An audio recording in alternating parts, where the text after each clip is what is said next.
it's time for us to go and come up with a ridiculous challenge that we're going to be undertaking. We have completely unreasonable ambitions that we are going to play at 16 times population with a bunch of not reasonable settings. And we're going to not only do our regular runs where we go and we kill a bunch of zombies, but we're going to push into Louisville and we're going to take the town down, the whole thing. So, the settings we're going to be having is we're going to have the regular 16 times population, which is 4 times base pop, 4 times peak pop, 4 times starting population with a peak day of 1. The maximum number of zombies you can get without counting uniform because it's messed up. But we're going to do that. We're going to do that with smart zombies. We're going to do that with zombies that can set off house alarms, which is going to probably cause us to crash the game a couple of times. We are going to do that 0 to hero, which means our character will be starting with absolutely no stats, no strength, no fitness, no skills in anything. Our entire skill tab will be empty. And we're going to actually have a plan this time. For those who have ever seen me stream, they know I don't do plans. I just kind of figure it out as we go kind of thing. So if you bear with me for a moment, let's go ahead and unpause our game and bring up our map and then pause it because this actually is a 16 times pop save. So when we start our run, and I wish I could get rid of that, when we start our run, we're going to spawn. I have absolutely no idea where, because what's going to end up happening is we're using Pillow's random spawn mod, which means literally anywhere in here, I'm going to get plunked down in some random building.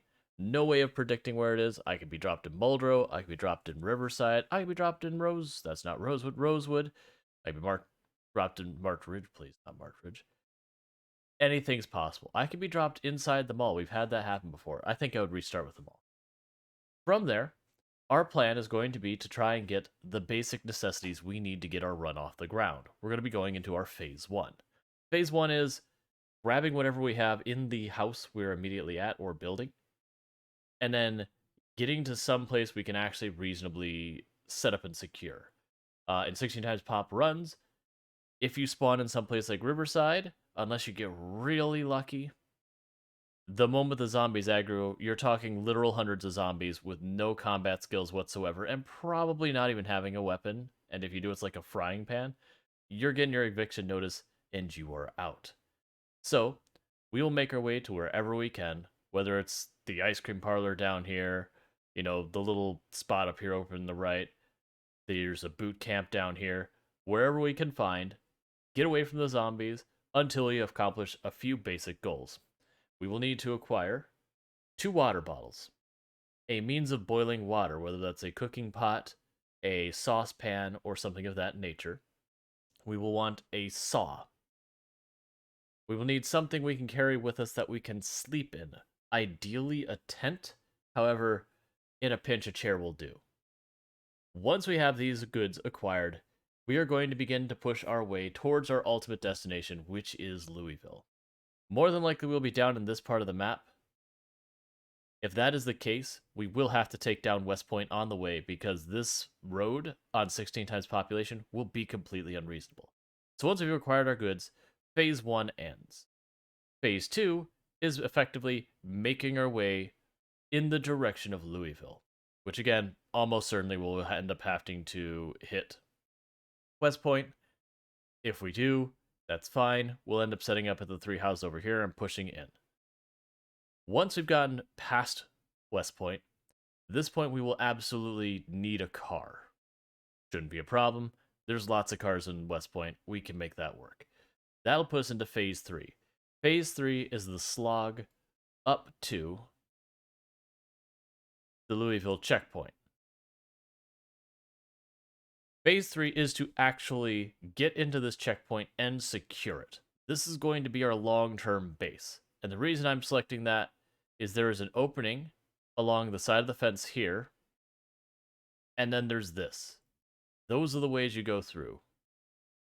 With that information, if I can secure this location, I know any zombies in Louisville are now trapped in Louisville. They must come through me. We will be in a very terrible and precarious position here because helicopters and that will be happening constantly. By that, it's 2 or 3 times a month. And they will be drawn to us from all around, so we will be fighting on 2 fronts.